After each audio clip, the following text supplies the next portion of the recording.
नमस्कार, बहुत स्वागत है आपका हमारे इस खास कार्यक्रम इंडिया लीगल में। आज हम बेहद विशेष विषय के साथ आपके सामने आए हैं। नीट पेपर लीक मामले ने पूरे देश को झकझोर कर रख दिया है। पेपर लीक ने प्रतियोगिता परीक्षा की शुचिता पर गंभीर सवाल उठाए हैं। अच्छी नौकरी का सपना संजोए लाखों युवाओं ने जो युवा है उनके हाथ घोर निराशा लगी है। लाखों युवाओं की सरकारी नौकरियां किसी अच्छे सपने से कम नहीं होती हैं। महीनों की मेहनत के बाद मिलने वाला एक अवसर उनकी जिंदगी बदल सकती है। अच्छे संस्थान में दाखिला लेने के लिए छात्र दिन रात मेहनत करते हैं। मेडिकल इंजीनियरिंग की पढ़ाई के लिए कड़ी परीक्षा देते हैं और अपना कीमती वक्त निछावर करते हैं। लेकिन जब पेपर लीक से सब कुछ सत्यानाश हो जाता है, तब जो आक्रोश पैदा होता है वो समाज को विघटित कर डालता है। इन हालातों में परीक्षा में गोपनीयता रखना सर्वोपरि है, क्योंकि प्रश्न पत्र के माध्यम से ही विद्यार्थियों का मूल्यांकन होता है। कोई एक कमजोर कड़ी दबाव या पैसे के लालच में पेपर लीक जैसे गुनाह कर बैठती है। पहले भी पेपर लीक होते थे, हालांकि घटनाएं सिर्फ कुछ जगह तक सीमित रहती थीं। आज सोशल मीडिया आने से पेपर लीक जैसी घटनाएं छिपती नहीं हैं। नीट पेपर लीक पहला मामला नहीं है। पिछले कई दशक से पेपर लीक हो रहे हैं। मामला कई बार अदालत पहुंचा, जहां पर कोर्ट ने न सिर्फ दोषियों को सजा दी है, बल्कि परीक्षा प्रणाली को सुधारने के सुझाव भी दिए हैं। कमेटियां बनाई गई, लेकिन फिर भी पेपर लीक लगातार हो रहा है। अब सरकार नया और सख्त कानून लाई है, जिससे पेपर लीक पर लगाम लग सके। इस कानून में दोषियों के लिए अधिकतम 10 वर्ष कारावास की सजा और 1 करोड़ रुपए तक के जुर्माने का प्रावधान है। आज के इंडिया लीगल में हम नीट और तमाम अन्य पेपर लीक की घटनाओं पर नजर डालेंगे और ये भी समझेंगे कि अदालतों ने क्या कुछ निर्देश दिए और उसका नतीजा पूरे सिस्टम पर क्या रहा। आइए शुरू करते हैं आज का ये इंडिया लीगल।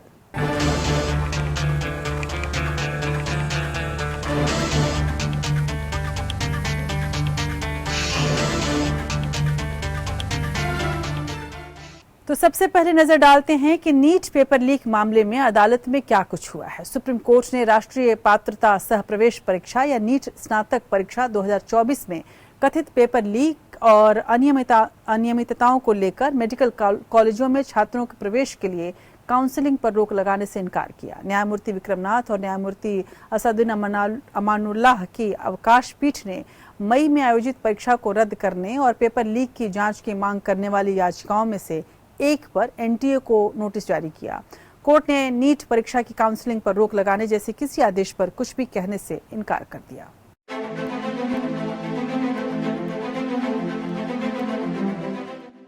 नीट परीक्षा को रद्द करने की मांग को लेकर शिक्षाविद नितिन विजय और अन्य याचिका पर सुप्रीम कोर्ट में सुनवाई के बाद सुप्रीम कोर्ट ने याचिका पर एनटीए को नोटिस जारी किया है। साथ ही सुप्रीम कोर्ट ने इन दोनों याचिकाओं को पहले से ही अन्य मामलों की 8 जुलाई के लिए तय तारीख पर सुनवाई के साथ जोड़ दिया है। सुप्रीम कोर्ट में जस्टिस विक्रमनाथ की अध्यक्षता वाली बेंच में सुनवाई के दौरान अहम टिप्पणी करते हुए कहा, अगर 0.1 के बराबर भी कोई खामी पाई गई तो हम सख्ती से निपटेंगे। कोर्ट ने कहा कि हम छात्रों की परीक्षा की तैयारी को लेकर की जाने वाली मेहनत को समझते हैं। कोर्ट ने साथ ही परीक्षा करने वाली संस्था एनटीए से कहा कि वो छात्रों की शिकायत को नजरअंदाज न करे और अगर एग्जाम में वाकई कोई गलती हुई है तो उसे समय रहते हुए सुधारा जाए। इस मामले में याचिकाकर्ता नितिन विजय का कहना है कि 20,000 छात्रों ने नीट परीक्षा में गड़बड़ी को लेकर चलाए जा रहे डिजिटल सत्याग्रह के तहत अपनी शिकायत दी है। याचिका में पेपर लीक और गड़बड़ी का हवाला देते हुए पूरी परीक्षा रद्द कर नए सिरे से परीक्षा किए जाने की मांग की गई है। नीट मामले में सुप्रीम कोर्ट ने और सख्त रुख दिखाते हुए केंद्र और एनटीए को चेताया है। पीठ ने कहा कि इस पूरे मामले में जांच के बाद किसी की ओर से 0.001% लापरवाही भी हुई है तो उससे पूरी तरह से सख्ती से निपटा जाना चाहिए। कोर्ट ने एनटीए से कहा है कि वो छात्रों की शिकायत को नजरअंदाज न करें। अगर एग्जाम में वाकई कोई गलती हुई है तो उसे समय रहते ही सुधारा जाए। नीट यूजी परीक्षा में कथित पेपर लीक और अन्य कई गड़बड़ियों को लेकर शिक्षाविद नितिन विजय समेत दूसरी याचिकाओं पर सुप्रीम कोर्ट ने सुनवाई की। जस्टिस विक्रमनाथ और जस्टिस SVN भट्टी की पीठ ने सुनवाई के दौरान कहा कि हम परीक्षा के लिए छात्रों की मेहनत को समझते हैं। बच्चों ने परीक्षा की जी जान से तैयारी की है। हम उनकी मेहनत को दरकिनार नहीं कर सकते। सरकार और एनटीए इन याचिकाओं को प्रतिकूल मुकदमे के तौर पर न ले। बल्कि जुलाई को एनटीए और सरकार पूरी तैयारी के साथ आए। सुनवाई के दौरान कोर्ट ने अहम टिप्पणी करते हुए कहा कि अगर सिस्टम में 0.01% भी किसी की खामी पाई गई तो हम उससे सख्ती से निपटेंगे। इसके बाद पीठ ने नई याचिकाओं पर भी केंद्र और एनटीए को नोटिस जारी कर 2 हफ्ते में जवाब मांगा। अब 8 जुलाई को मुख्य याचिका के साथ सुनवाई होगी। वहीं याचिकाकर्ता नितिन विजय का कहना है कि 20,000 छात्रों ने नीट एग्जाम में गड़बड़ी को लेकर चलाए जा रहे डिजिटल सत्याग्रह के तहत अपनी शिकायत दी है। याचिका में पेपर लीक और गड़बड़ी का हवाला देते हुए पूरी परीक्षा रद्द कर नए सिरे से परीक्षा किए जाने की मांग की गई है। Bureau report.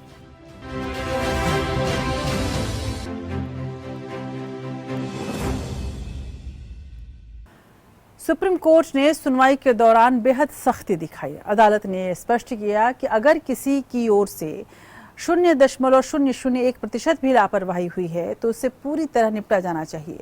बच्चों ने परीक्षा की तैयारी की है, हम उनकी मेहनत को नहीं भूल सकते हैं। बेंच ने सरकार और एनटीए से ये भी कहा कि कल्पना कीजिए कि सिस्टम के साथ धोखाधड़ी करने वाला व्यक्ति डॉक्टर बन जाता है, वह समाज के लिए और भी ज्यादा खतरनाक है। इससे पहले 2015 में सुप्रीम कोर्ट ने इसी तरह की टिप्पणी करके all India pre medical test की परीक्षा रद्द की थी। 2013 में मध्य प्रदेश में भारतीय इतिहास का सबसे बड़ा परीक्षा घोटाला यानी व्यापम परीक्षा घोटाला हुआ। व्यापम यानी कि व्यावसायिक परीक्षा मंडल में नकल की धांधलियों की वजह से हजारों लोगों को गिरफ्तार किया गया। हालांकि इन घटनाओं में एक चौंकाने वाला मोड़ तब सामने आया जब 2013 में घोटाला के सार्वजनिक होने से कई साल पहले घोटाले से जुड़े संदिग्धों की एक के बाद एक मौत होने लगी। इन लोगों की मौत की वजहों में दिल का दौरा, सीने में दर्द से लेकर सड़क दुर्घटनाएं और आत्महत्याएं शामिल थीं। इतना ही नहीं, ये सभी मौतें असामयिक और रहस्यमयी रहीं।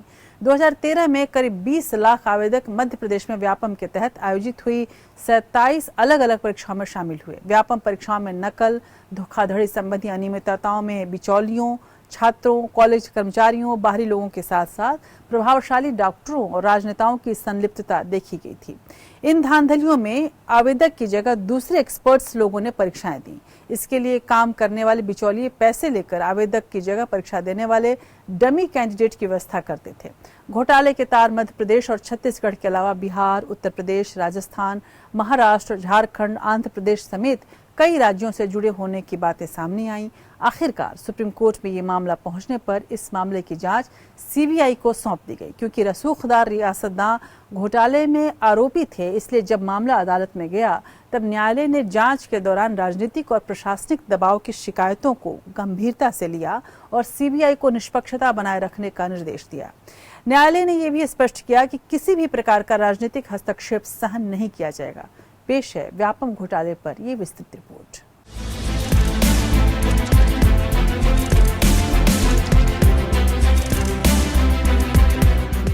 मध्य प्रदेश का व्यापम घोटाला देश के बहुचर्चित घोटाले में से एक है।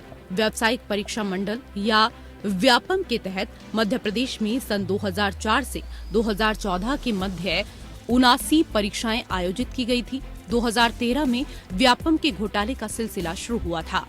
इस घोटाले का खुलासा तब हुआ जब यह पता चला कि परीक्षा और भर्ती प्रक्रिया में बड़े पैमाने पर धांधली की जा रही है। ये पता चला कि परीक्षा में फर्जी उम्मीदवारों को बैठाया जा रहा था, उत्तर पुस्तिकाओं में हेरफेर किया जा रहा है और कई उच्च पदस्थ लोग इस भ्रष्टाचार में लिप्त थे। पहली बार इंदौर पुलिस ने इस घोटाले में शामिल 20 मुन्ना भाइयों को गिरफ्तार किया था। ये मुन्ना भाई मूल परीक्षार्थी की जगह परीक्षा देने आए थे। जब इस पूरे मामले की जांच की गई तो इसमें परत दर परत खुलती चली गई। इसके साथ ही इस घोटाले में कई बड़े लोगों और नेताओं के नाम सामने आए थे। इस घोटाले के उजागर होने के बाद इससे जुड़े 48 लोगों की मौत भी हो चुकी है। व्यापम घोटाले में प्री मेडिकल टेस्ट, भर्ती परीक्षाओं और अन्य महत्वपूर्ण परीक्षाओं में बड़े पैमाने पर धांधली और भ्रष्टाचार का खुलासा हुआ। इस घोटाले में उच्च प्रोफाइल राजनेताओं, अधिकारियों और अन्य प्रभावशाली व्यक्तियों की संलिप्तता पाई गई थी। घोटाले के खुलासे के बाद व्यापक जन विरोध और आक्रोश के चलते जनहित याचिकाएं दायर की गई। मध्य प्रदेश उच्च न्यायालय में इस मामले की जांच के लिए विशेष जांच दल का गठन किया गया था, लेकिन जनता की मांग पर मामला सर्वोच्च न्यायालय पहुंचा। 2015 में सर्वोच्च न्यायालय ने व्यापम घोटाले की जांच को सीबीआई को सौंपने का आदेश दिया। न्यायालय ने मध्य प्रदेश पुलिस और एसआईटी की जांच पर सवाल उठाए और निष्पक्ष जांच की आवश्यकता पर बल दिया। व्यापम के घोटाले में गिरफ्तारियां प्रारंभ हो जाने के बाद उन्होंने सब इंस्पेक्टर की भर्ती भी व्यापम से कराई, जबकि सब इंस्पेक्टर की भर्ती पुलिस विभाग करता रहा और सब इंस्पेक्टर की भर्ती में जो फिजिकल होता था उसके नियम भी बदल दिए। ट्रांसपेरेंट बनाने की कोशिश की। अब अगर बीच में कहीं सिस्टम से किसी ने छेड़छाड़ की, अगर वो छेड़छाड़ की तो वो इसलिए पकड़ में आ गई कि हमने व्यवस्था वैसी बनाएगी कि कोई छेड़ेगा तो वो छूटेगा नहीं, बचेगा नहीं, पता चल जाएगा। इनके जमाने में तो कोई सिस्टम ही नहीं था, कोई सिस्टम ही नहीं। एक कनिष्ठ चयन सेवा बोर्ड था, उसको भी 96 में भंग कर दिया गया। छोटा मोटा पर्दा था, वो पर्दा भी ना रह जाए और खुला खेल फरुखाबादी खेल पाए, इसलिए उस व्यवस्था को भी समाप्त करने का काम कर दिया।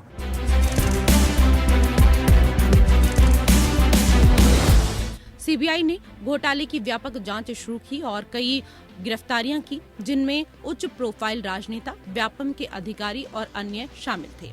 इस मामले में आरोप पत्र दाखिल किए गए और न्यायिक प्रक्रिया शुरू हुई। सर्वोच्च न्यायालय ने सीबीआई की जांच पर लगातार निगरानी बनाए रखी और समय समय पर प्रगति रिपोर्ट मांगी। न्यायालय ने सुनिश्चित किया कि जांच निष्पक्ष, स्वतंत्र और प्रभावी ढंग से हो रही है। न्यायालय ने जांच के दौरान राजनीतिक और प्रशासनिक दबाव की शिकायतों को गंभीरता से लिया और सीबीआई को निष्पक्षता बनाए रखने का निर्देश दिया।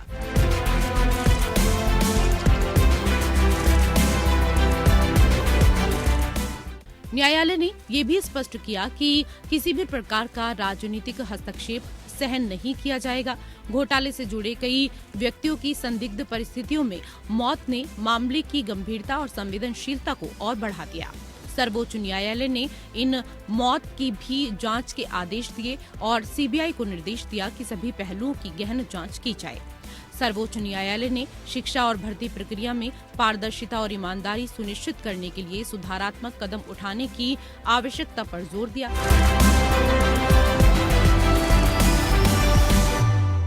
न्यायालय ने व्यापम जैसे संस्थानों में सुधार और निगरानी के लिए सरकार को आवश्यक निर्देश दिए। न्यायालय ने मामले की जांच में तेजी लाने और लंबित मामलों को जल्द से निपटाने के लिए निर्देश दिए।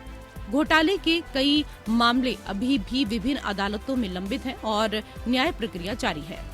सर्वोच्च न्यायालय ने इस घोटाले में निष्पक्ष और स्वतंत्र जांच सुनिश्चित करने में महत्वपूर्ण भूमिका निभाई। न्यायालय ने दिखाया कि संवेदनशील मामलों में न्यायपालिका की सक्रियता और सतर्कता कैसे निष्पक्षता और सत्य की विजय सुनिश्चित कर सकती है। इस पूरे मामले में शिवराज सरकार में मंत्री लक्ष्मीकांत शर्मा के साथ कई बड़े लोगों के नाम भी सामने आए थे, जिसके बाद उन्हें कई महीनों की जेल की सजा काटनी पड़ी थी।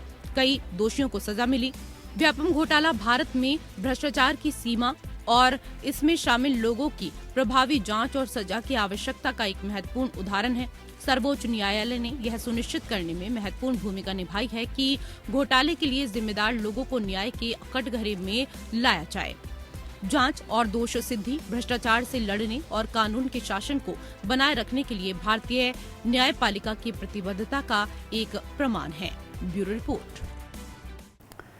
तो इस मामले में 4046 लोगों को आरोपी बनाया गया।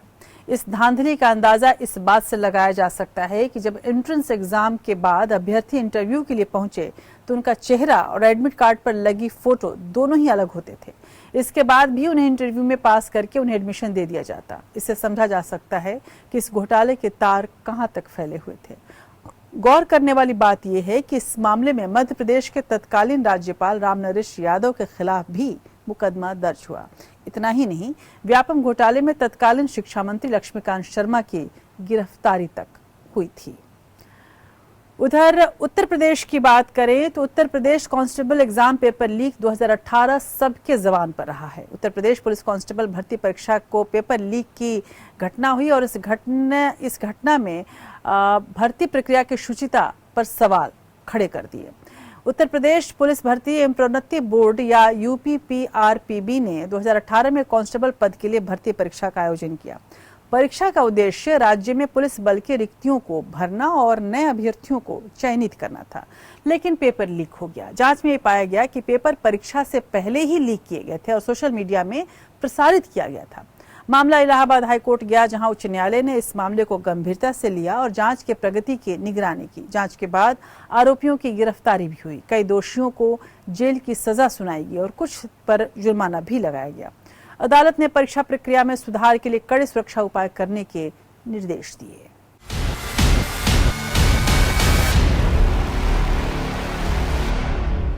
– 2018 में उत्तर प्रदेश पुलिस कांस्टेबल भर्ती परीक्षा का पेपर लीक होने का मामला सामने आया, जिसने राज्य की परीक्षा प्रणाली की विश्वसनीयता पर गंभीर सवाल खड़े कर दिए।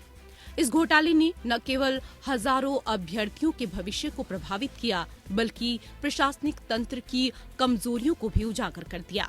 उत्तर प्रदेश पुलिस भर्ती एवं प्रोन्नति बोर्ड या यूपीपीआरपीबी ने 2018 में कांस्टेबल पद के लिए भर्ती परीक्षा का आयोजन किया था। परीक्षा का उद्देश्य राज्य में पुलिस बल की रिक्तियों को भरना और नए अभ्यर्थियों को चयनित करना था।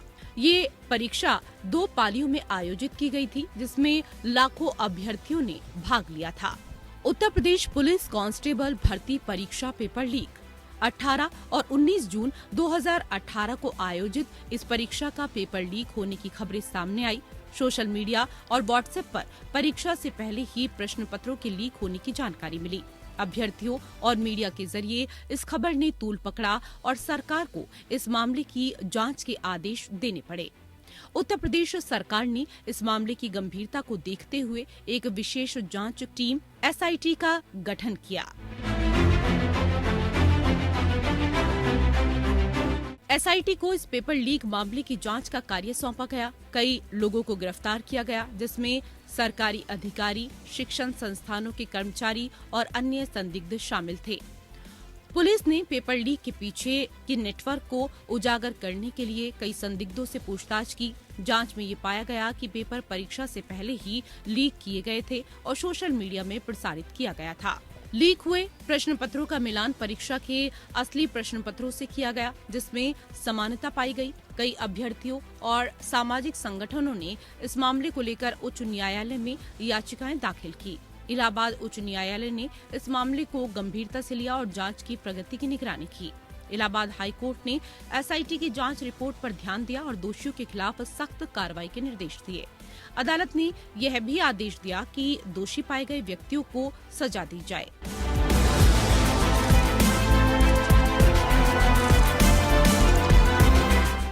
हाईकोर्ट ने निर्देश दिया कि परीक्षा प्रक्रिया में सुधार किए जाएं ताकि भविष्य में ऐसी घटनाएं ना हों। हाईकोर्ट ने उत्तर प्रदेश पुलिस भर्ती एवं प्रोन्नति बोर्ड को निर्देश दिया कि परीक्षा को रद्द कर पुनः परीक्षा आयोजित की जाए। पुनः परीक्षा की तारीखों की घोषणा की गई और इसे कड़ी सुरक्षा व्यवस्था के तहत आयोजित किया गया। जांच के दौरान गिरफ्तार किए गए दोषियों को अदालत में पेश किया गया।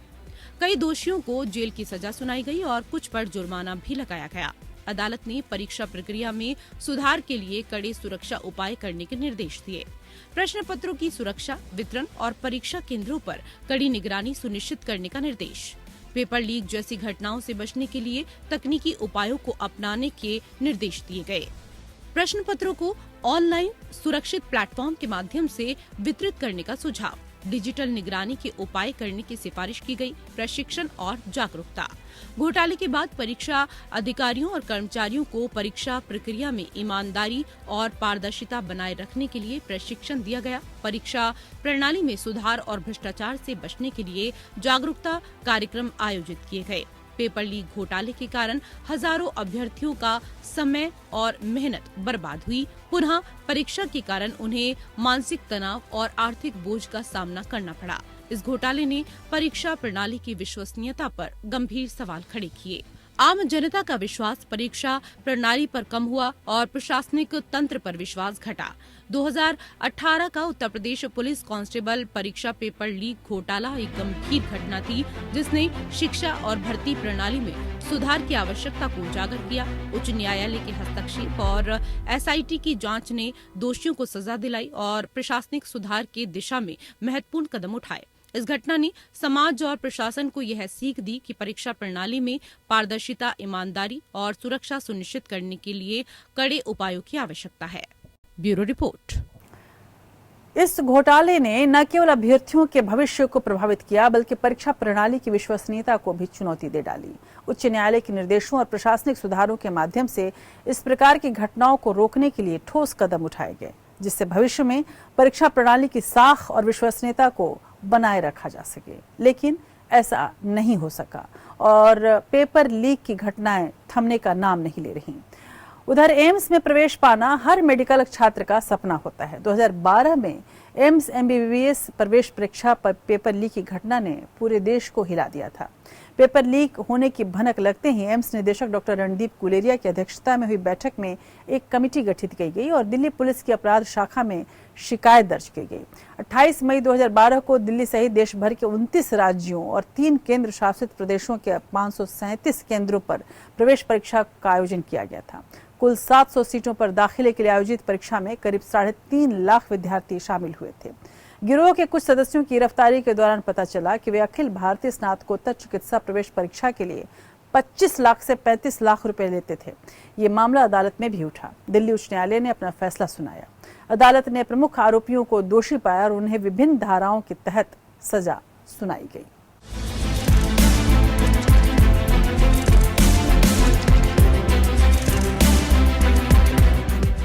एम्स MBBS परीक्षा पर भी पेपर लीक की परछाई पड़ी। 2012 में एम्स MBBS प्रवेश परीक्षा के पेपर लीक होने की खबर सामने आई।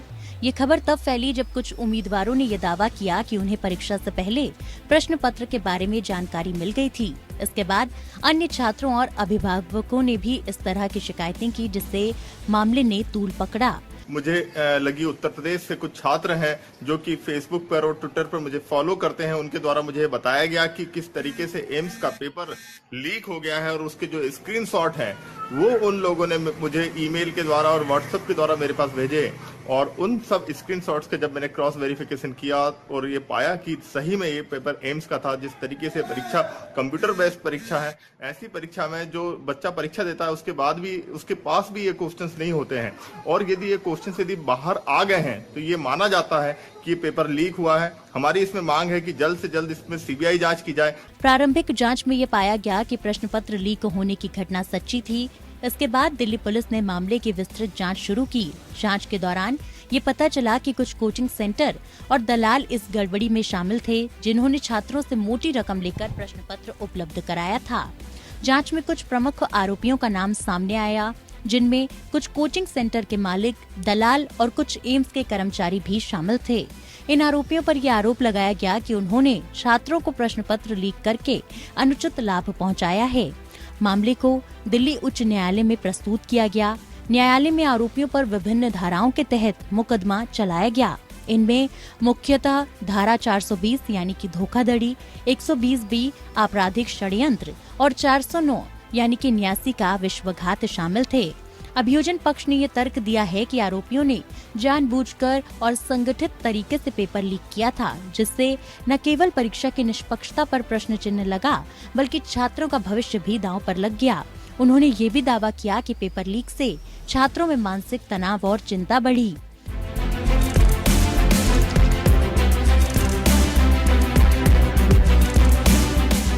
बचाव पक्ष ने ये दावा किया कि उनके मुवक्किल निर्दोष हैं और उन्हें झूठे आरोपों में फंसाया जा रहा है। उन्होंने ये भी कहा कि अभियोजन पक्ष के पास पर्याप्त सबूत नहीं है जो ये साबित कर सके कि उनके मुवक्किलों ने जानबूझकर पेपर लीक किया। अदालत में कई सबूत और गवाह पेश किए गए। छात्रों और उनके अभिभावकों के बयान, इलेक्ट्रॉनिक साक्ष्य जैसे फोन कॉल, रिकॉर्डिंग और मैसेज और पुलिस की जांच रिपोर्ट प्रमुख सबूत थे। इन सबूतों ने आरोपियों के खिलाफ मामला मजबूत किया। लंबी सुनवाई और सबूतों की विस्तृत जांच के बाद दिल्ली उच्च न्यायालय ने अपना फैसला सुनाया। वहीं अदालत ने प्रमुख आरोपियों को दोषी पाया और उन्हें विभिन्न धाराओं के तहत सजा सुनाई। मुख्य आरोपियों को धोखाधड़ी और आपराधिक षड्यंत्र के तहत दोषी ठहराया गया और उन्हें 7 साल की सजा सुनाई गई।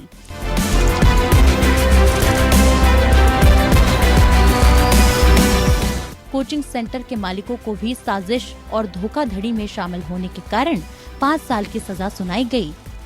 वहीं एम्स कर्मचारी का कहना था कि एम्स के उन कर्मचारियों को जो इस लीक में शामिल थे निलंबित कर दिया गया और उनके खिलाफ भी कड़ी कार्यवाही की गई। अदालत ने अपने फैसले में कहा कि इस प्रकार की घटनाएं शिक्षा प्रणाली की निष्पक्षता और विश्वसनीयता को गंभीर रूप से प्रभावित करती है। अदालत ने ये भी कहा कि इस मामले में दोषियों को कड़ी सजा दी जानी चाहिए ताकि भविष्य में इस प्रकार की घटनाएं न हों। न्यायालय ने एम्स और अन्य शैक्षिक संस्थानों को भी अपनी सुरक्षा व्यवस्था को मजबूत करने का निर्देश दिया। लेकिन गौर करने वाली बात यह है कि मध्य प्रदेश के व्यापम घोटाले को उजागर करने में अहम भूमिका निभाने वाले डॉक्टर आनंद राय ने सनसनीखेज दावा करते हुए कहा था कि दिल्ली के एम्स में MBBS में हुए एंट्रेंस एग्जाम का पर्चा लीक हुआ था। उन्होंने कथित तौर पर लीक हुए पेपर के कई स्क्रीनशॉट्स भी अपने ट्विटर अकाउंट से पोस्ट किए थे। एक वीडियो के जरिए डॉक्टर रॉय ने मांग की थी कि 28 मई को ही इस परीक्षा के पेपर लीक होने की CBI से जांच कराई जाए। उनके इस दावे के बाद एम्स प्रबंधन भी हरकत में आया और जांच कराने की बात कही गई थी। कोर्ट में सुनवाई के बाद फैसला भी आया। मुख्य आरोपियों को धोखाधड़ी और आपराधिक षड्यंत्र के तहत दोषी पाया गया और उन्हें 7 साल की सजा सुनाई गई। कोचिंग सेंटर के मालिक भी साजिश और धोखाधड़ी में शामिल होने के कारण उन्हें भी 5 साल की सजा सुनाई गई। और 2018 में कक्षा 10वीं और 12वीं बोर्ड की परीक्षा पेपर लीक होने के बाद CBSE भी आलोचनाओं के घेरे में आ गया था। पेपर लीक से लाखों छात्र प्रभावित हुए थे। बोर्ड ने 10वीं के गणित की परीक्षा और 12वीं के अर्थशास्त्र की परीक्षा रद्द कर दी थी और दोबारा परीक्षा कराने का आदेश दिया गया। CBSE पेपर लीक मामले में केरल के रहने वाले एक छात्र ने सुप्रीम कोर्ट में याचिका दायर की। याचिका में छात्र ने कहा कि जो परीक्षा हो चुकी है उसी के आधार पर रिजल्ट घोषित किया जाए और असल गुनाहगारों का पता लगाने के लिए CBI जांच कराई जाए। साथ ही जांच को कोर्ट की निगरानी में कराए जाने की मांग की गई। इस याचिका में CBSE और HRD मंत्रालय को प्रतिवादी बनाया गया था। इस पेपर लीक के बाद परीक्षा व्यवस्था में बदलाव और सिस्टम में सुधार दोनों की जरूरत गंभीरता से महसूस की गई।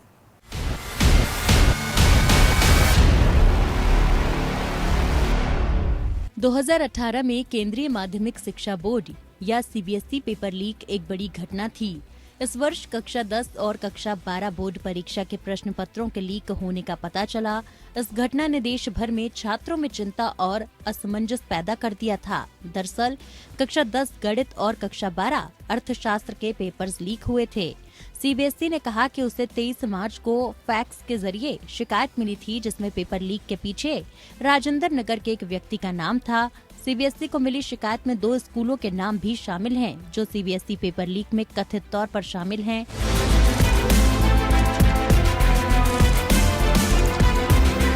इस बीच दिल्ली पुलिस कम से कम 25 लोगों से पूछताछ कर रही है, जिनमें से ज्यादातर छात्र हैं। वहीं आपको बता दूं कि पुलिस लीक हुए हस्तलिखित प्रश्न पत्रों तक पहुंचने में कामयाब रही है। व्हाट्सएप पर CBSE प्रश्न पत्र लीक करने वाले व्यक्ति का पता लगाने के लिए जांच चल रही है। पेपर्स सोशल मीडिया और व्हाट्सएप पर वितरित हुए, जिससे छात्रों में चिंता और आक्रोश फैल गया। दिल्ली पुलिस ने मामले की जांच शुरू की, जिसके परिणाम स्वरूप 10 व्यक्तियों को गिरफ्तार किया गया, जिसमें 1 महिला, 2 बैंक अधिकारी, 4 स्कूल कर्मचारी, 1 कोचिंग सेंटर के शिक्षक और हिमाचल प्रदेश के ऊना में 1 स्कूल के 2 कर्मचारी शामिल थे।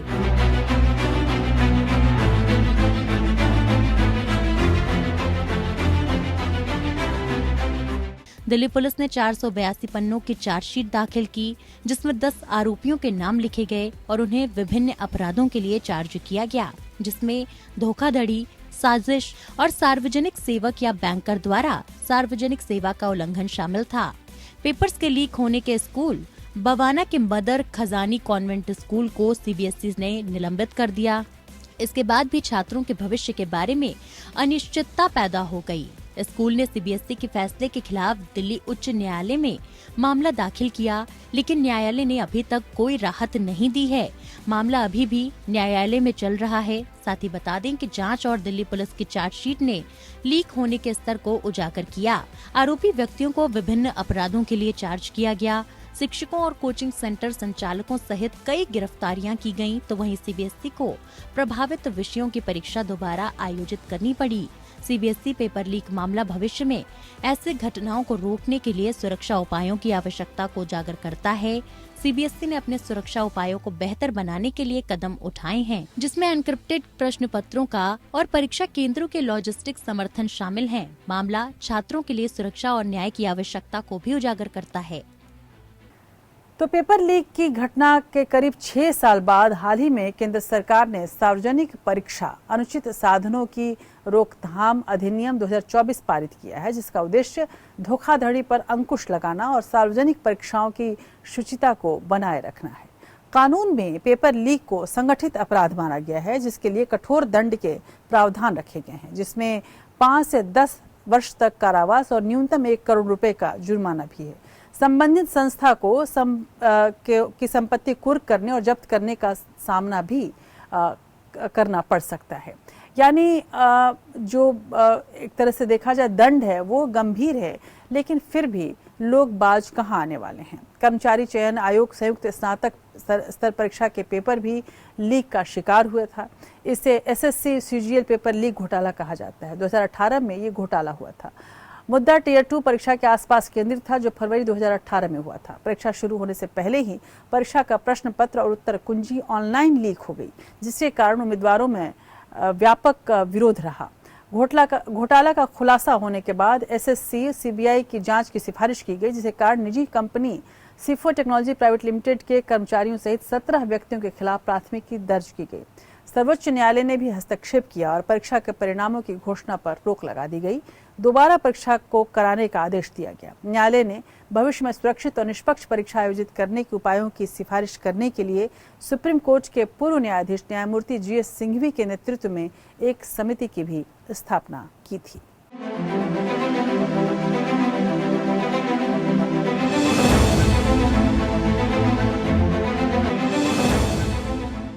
एसएससी सीजीएल 2017 टियर परीक्षा का आयोजन देश भर में विभिन्न केंद्रों पर किया गया।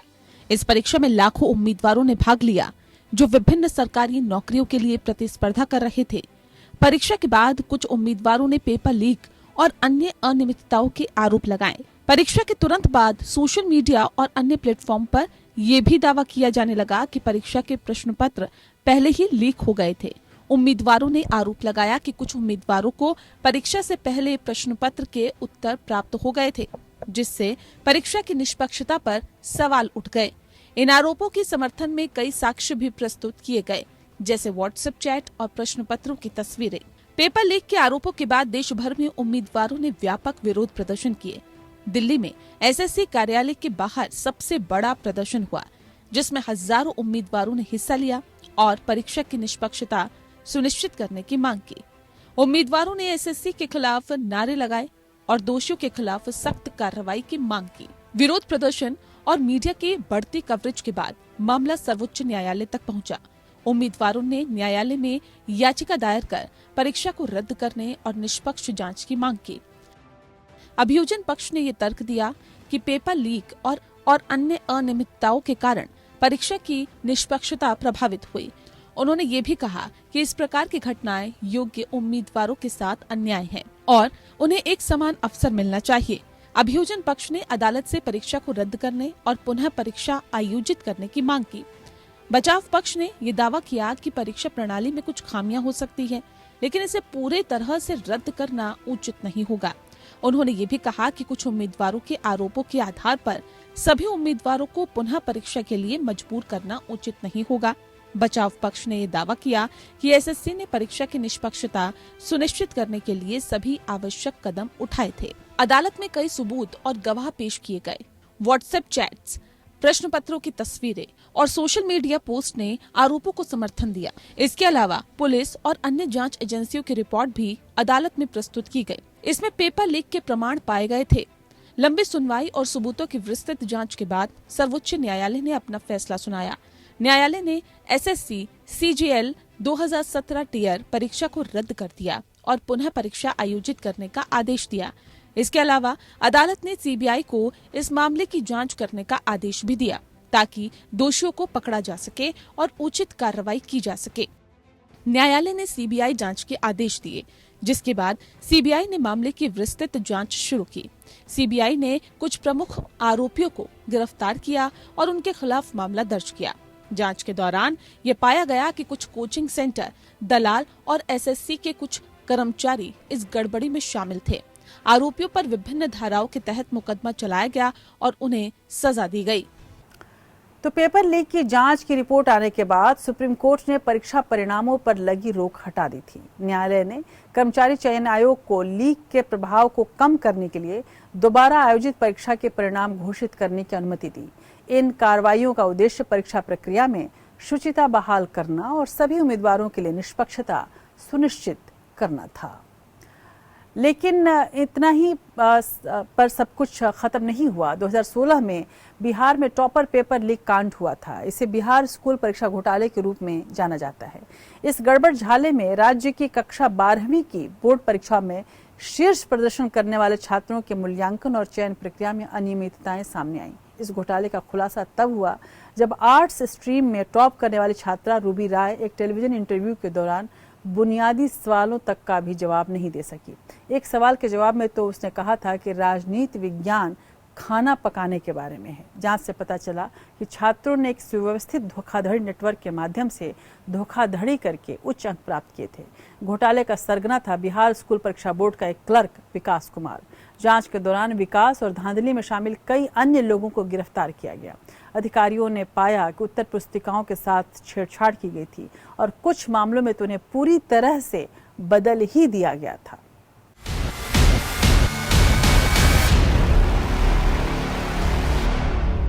– 2016 में बिहार टॉपर्स घोटाले ने बिहार स्कूल परीक्षा बोर्ड या बीएसईबी की विश्वसनीयता पर गहरा असर डाला। इस घोटाले में बिहार बोर्ड के कक्षा 12 के परीक्षा परिणामों में धांधली हुई, जिसके परिणाम स्वरूप कुछ छात्रों को टॉपर घोषित किया गया, जो वास्तव में परीक्षा में सफल नहीं हुए थे। इस घोटाले ने शिक्षा प्रणाली में गहरे भ्रष्टाचार को उजागर किया। वहीं मई 2016 में बिहार बोर्ड की कक्षा 12 के परिणाम घोषित होने के बाद कुछ टॉपर्स को उत्तरों की गुणवत्ता और ज्ञान पर सवाल उठे। एक विशेष साक्षात्कार के दौरान आर्ट्स स्ट्रीम की टॉपर रूबी राय बुनियादी प्रश्नों के जवाब देने में फेल रहीं। यहीं से गड़बड़ ढाला का उजागर हुआ। साइकोलॉजी का क्या स्पेलिंग होता है? PHSOPHSLOG।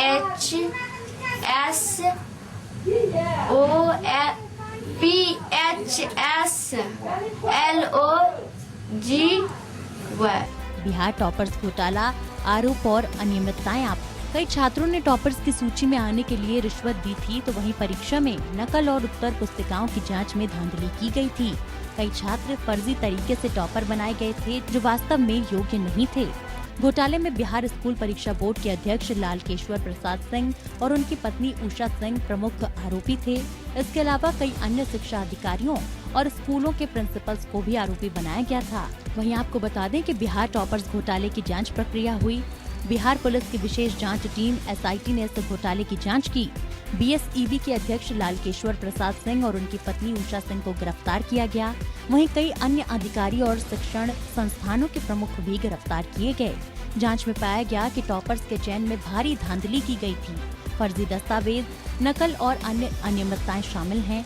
वहीं बिहार टॉपर्स घोटाले से ईमानदार छात्रों का मनोबल गिरा। कई छात्रों को अनावश्यक परेशानी का सामना करना पड़ा, तो बिहार टॉपर्स घोटाले ने शिक्षा प्रणाली में सुधार की आवश्यकता को उजागर किया। बिहार टॉपर्स घोटाले में पटना उच्च न्यायालय का फैसला आया। पटना उच्च न्यायालय ने इस मामले की जांच को अपनी निगरानी में लिया। अभियुक्तों की गिरफ्तारी कर जांच में शामिल अधिकारियों और छात्रों को गिरफ्तार किया गया। परीक्षा परिणाम रद्द किए गए। घोटाले में शामिल कई छात्रों के परीक्षा परिणाम को पूर्ण तरीके से रद्द कर दिया गया। वहीं दोबारा जांच के आदेश दिए गए। कुछ छात्रों की उत्तर पुस्तिकाओं की पुनः जांच की गई। वहीं हाईकोर्ट ने बिहार स्कूल परीक्षा बोर्ड को भविष्य में ऐसी धांधली से बचने के लिए कड़े कदम उठाने के निर्देश दिए। कई अधिकारियों और शिक्षा संस्थानों के प्रमुखों को सजा सुनाई गई। वहीं बीएसईबी के कुछ कर्मचारियों को बर्खास्त कर दिया गया और कुछ पर अनुशासनात्मक कार्यवाही की गई। उच्च न्यायालय ने शिक्षा प्रणाली में सुधार के लिए सिफारिशें दी, परीक्षा प्रणाली को और अधिक पारदर्शी और विश्वसनीय बनाने के निर्देश दिए। वहीं घोटाले ने बिहार की शिक्षा प्रणाली की विश्वसनीयता पर गंभीर सवाल खड़े किए। बिहार टॉपर्स घोटाला 2016 ने शिक्षा प्रणाली में गहरे भ्रष्टाचार को उजागर किया। पटना उच्च न्यायालय के हस्तक्षेप और न्यायिक निगरानी में की गई जांच ने दोषियों को सजा दिलाई और शिक्षा प्रणाली में सुधार के लिए कदम उठाए। इस घोटाले ने शिक्षा के क्षेत्र में पारदर्शिता और ईमानदारी की आवश्यकता को स्पष्ट रूप से रेखांकित किया। बिहार टॉपर्स घोटाला 2016 ने न केवल भ्रष्टाचार को उजागर किया बल्कि शिक्षा प्रणाली में सुधार की आवश्यकता को भी स्पष्ट किया। पटना उच्च न्यायालय का हस्तक्षेप और सख्त निर्देश इस दिशा में एक महत्वपूर्ण कदम साबित हुए। Bureau report, APN। तो कुछ ऐसा रहा है पेपर लीक का इतिहास। हमने देखा कि किस तरह से लगातार पेपर लीक होते रहे हैं, किस तरह से सरकार के नुमाइंदे भी कानून की गिरफ्त में आए, किस तरह से तमाम तंत्र के बावजूद पेपर घोटाले होते ही रहे। हमने ये भी देखा कि अदालतों ने किस तरह से पेपर लीक की घटनाओं को हैंडल किया है अब तक। अब नीट गड़बड़ झाले के बाद पेपर लीक पर नया कानून आया है। कानून सख्त है, लेकिन क्या इससे पेपर लीक माफिया पर अंकुश लग पाएगा? आज जो हालात बने हैं उससे ये सुनिश्चित करना पड़ेगा कि पेपर सेट होने और उसके परीक्षा केंद्र में वितरित होने के दौरान कम से कम व्यक्तियों का दखल हो। पेपर वितरण के लिए डिजिटल इंफ्रास्ट्रक्चर विकसित करने की जरूरत है। प्रश्न पत्र बनाने वाले को निर्धारित फॉर्मेट के आधार पर प्रश्न पत्र तैयार करना चाहिए। इसके CBSE के पोर्टल पर इनक्रिप्ट होकर सेव होने से पेपर लीक होना मुश्किल होगा। एग्जामिनेशन सेंटर को डिजिटल नेटवर्क के साथ जोड़ा जाए। परीक्षा के दिन ही 30 मिनट पहले पेपर एग्जामिनेशन सेंटर के पोर्टल पर पहुंचे। ऐसे तमाम सिफारिशें हैं जिस पर अगर अमल हो तो परीक्षा की शुचिता बनी रहेगी। इस पूरे प्रकरण में अदालतों ने भी अहम भूमिका निभाई है और राह दिखाई है। आज हम फिर उसी मोड़ पर हैं जहां दशकों पहले थे, लेकिन शायद इस बार उम्मीद है कि नए कानून और नए सुधारों से परीक्षा व्यवस्था सुधरेगी और बच्चों का और युवाओं का भविष्य सुरक्षित होगा। इसी उम्मीद में इंडिया लीगल में आज इतना ही। नमस्कार।